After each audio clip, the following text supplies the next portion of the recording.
Perbatasan Indonesia dan Timur Leste di Kabupaten Timur Tengah Utara, Nusa Tenggara Timur, memanas oleh konflik tanpa batas.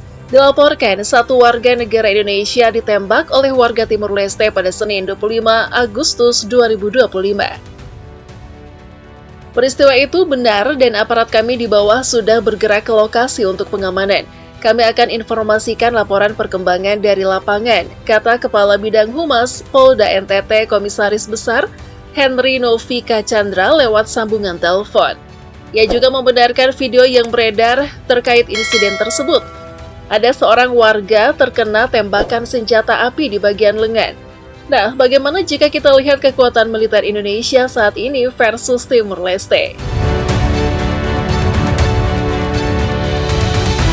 Tahun 2025 menempatkan kita di tengah dinamika keamanan Asia Tenggara yang terus berkembang. Di satu sisi ada Indonesia, negara kepulauan terbesar di dunia, dengan angkatan bersenjata yang masuk peringkat 13 besar militer global menurut Global Firepower. Di sisi lain, berdiri sebuah negara yang masih relatif muda dan kecil secara demografi maupun ekonomi. Timur Leste atau East Timor, yang baru saja resmi menjadi anggota ASEAN sebagai negara ke-11 pada Oktober 2025. Militer kedua negara yang sangat berbeda skala dan fungsi. Indonesia mempertahankan kekuatan militer yang luas dan berlapis di seluruh matra, sementara Timur Leste memiliki angkatan bersenjata kecil yang fokus pada pertahanan kedaulatan dan kerjasama regional. Video ini akan mengulas perbandingan personel militer alutsista di darat, udara, dan laut, serta bagaimana posisi kedua negara dalam konteks keamanan kawasan. Personel militer dan kerangka dasar. Pertama, mari kita lihat sumber daya manusia, aspek paling mendasar dari kekuatan militer. Indonesia memiliki total personel militer sekitar 1.050.000 orang. Ini terdiri dari 400.000 personel aktif, 400.000 cadangan, dan tambahan paramiliter yang tangguh.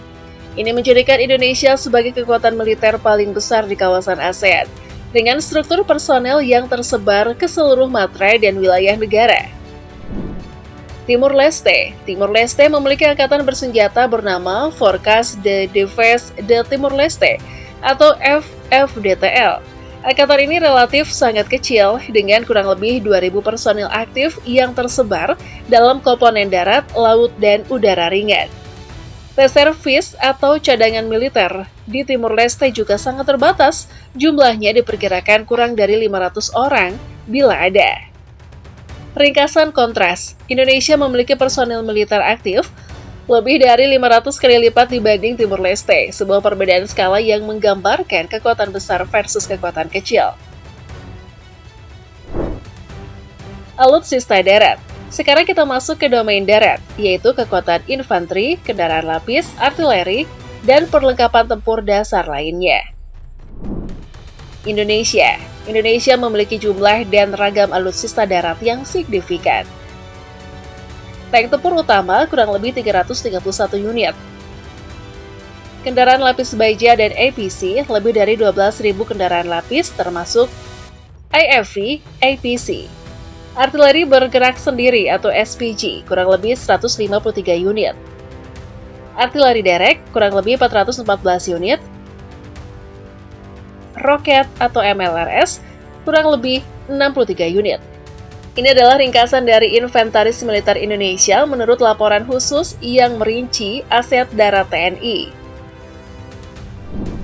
Timur Leste. Sebaliknya, Timur Leste tidak memiliki tank sama sekali, dan pasukannya tidak dibekali sistem artileri berat dalam jumlah yang berarti. Armored Fighting Vehicles atau AFV hanya kurang lebih 10 unit kendaraan ringan. Artileri jumlahnya sangat kecil, beberapa unit ringan, tanpa sistem berkapasitas besar. Analisa darat. Indonesia unggul sangat jauh dalam kapasitas darat, mulai dari tank, kendaraan lapis, sampai artileri. Sementara Timur Leste hanya memiliki kekuatan ringan yang terbatas pada kendaraan ringan dan senjata kecil. Alutsista udara. Dalam domain udara, perbandingan juga menunjukkan perbedaan dramatis. Indonesia, total pesawat militer Indonesia sekitar 459 unit. Ini termasuk pesawat tempur, angkut, pesawat latih, dan helikopter. Di antara itu, terdapat 214 helikopter dan beberapa helikopter serang. Timur Leste, FFDTL memiliki unit udara yang sangat terbatas.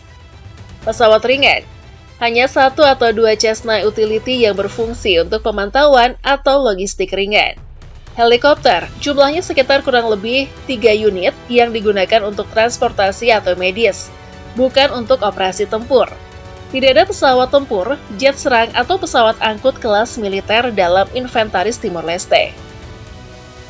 Analisis udara. Indonesia memiliki angkatan udara yang nyata dan relatif lengkap untuk pertahanan dan proyeksi wilayah.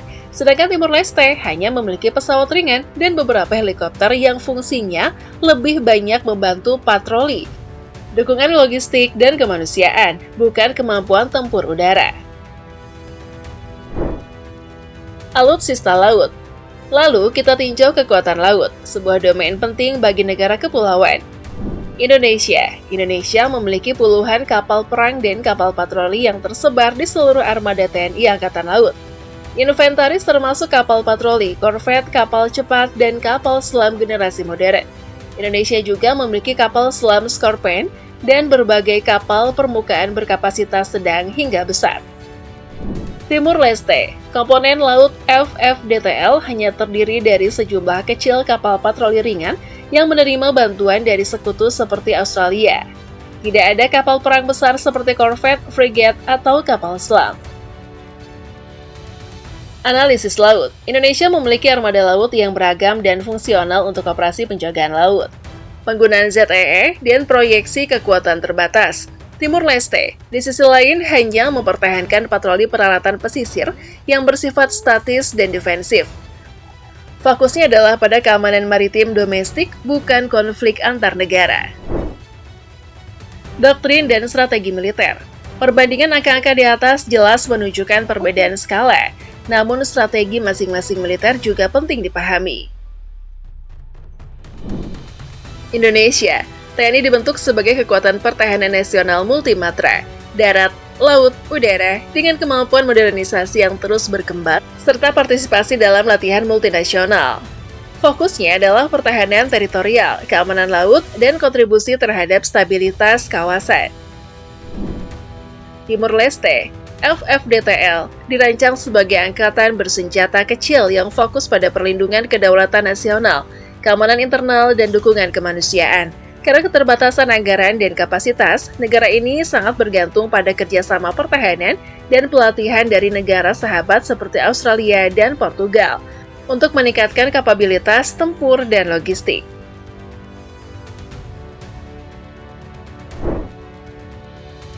Skenario hipotetik dan implikasi.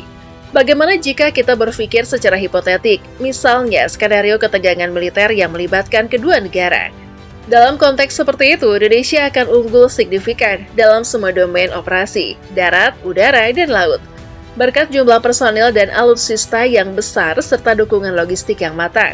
Timur Leste dengan kekuatan yang sangat kecil lebih cocok bekerja melalui koalisi dan kerjasama internasional, serta menekankan pertahanan kedaulatan dan keamanan domestik daripada proyeksi kekuatan jauh dari wilayahnya. Perbedaan ini pula yang menjadi dasar kuatnya hubungan bilateral dan dukungan Indonesia terhadap pengembangan kapasitas pertahanan Timur Leste melalui latihan bersama dan bantuan pelatihan. Kesimpulan dari perbandingan militer Indonesia versus Timor Leste 2025 jelas. Indonesia, salah satu militer terbesar dan terkuat di ASEAN. Personil besar, alutsista lengkap di darat, udara, dan laut. Mampu melakukan operasi pertahanan nasional secara mandiri dan berkontribusi pada keamanan regional. Timor Leste, angkatan militer kecil yang beberapa ribu orang dengan alutsista ringan. Fokusnya adalah mempertahankan kedaulatan, keamanan perbatasan, dan kerjasama regional. Reliansinya tinggi terhadap bantuan dan pelatihan dari sekutu strategis.